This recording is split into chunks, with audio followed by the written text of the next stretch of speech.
कौन हो जिला बाचल। टाप जींस ना पहिरी शॉर्ट बहा मारा चल हीरो जान बुका फेमस बहा मार नाचल ना कौन हो जिला बाचल। टाप जींस ना पहिरी शॉर्ट बहा मारा चल। जे भी देखे वो चाहे पटावे। तोहर 52 गज के लहंगा डीजे पे मार करावे। तोहर 52 गज के लहंगा डीजे पे मार करावे।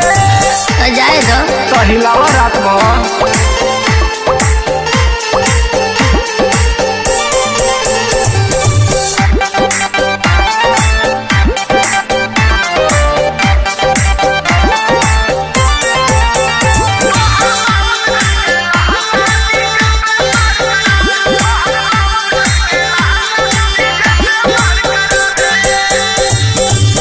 बलिया के बाली लाली आहारा के मार के कमर हिले त लोग हिले कटिहार के।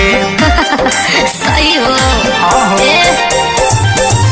बलिया के बाली लाली आहारा के मार के कमर हिले त लोग हिले कटिहार के। इहे यादा हो इहे यादा ना बहादा डोला हवे। तोहर 52 गज के लहंगा डीजे पे मार करावे। तोहर 52 गज के लहंगा डीजे पे मार करावे।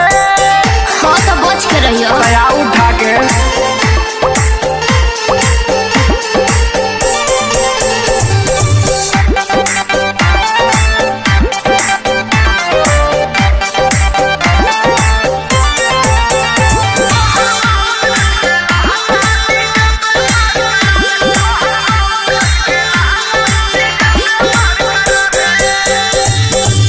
छापारा सिवान बुक रहिला रोजे।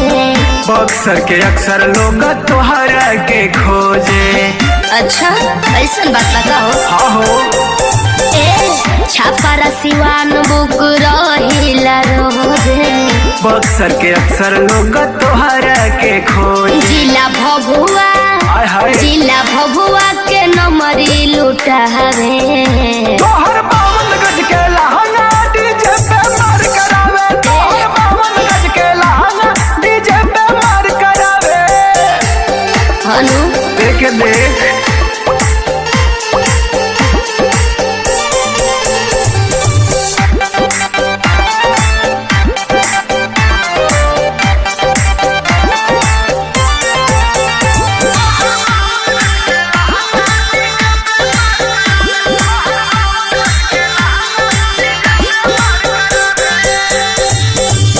कोचस दिनारा जिला मोहनिया। तीनों बनावल चाहे तोहे दुल्हनिया। अच्छा बस के नहीं के हो टंगा जेबू हो। कोचस दिनारा जिला मोहनिया। तीनों बनावल चाहे तोहे दुल्हनिया। किंतु संपत और के? रविंदर गहड़स के अखिया बोला रे। तोहर 52 गज के लहंगा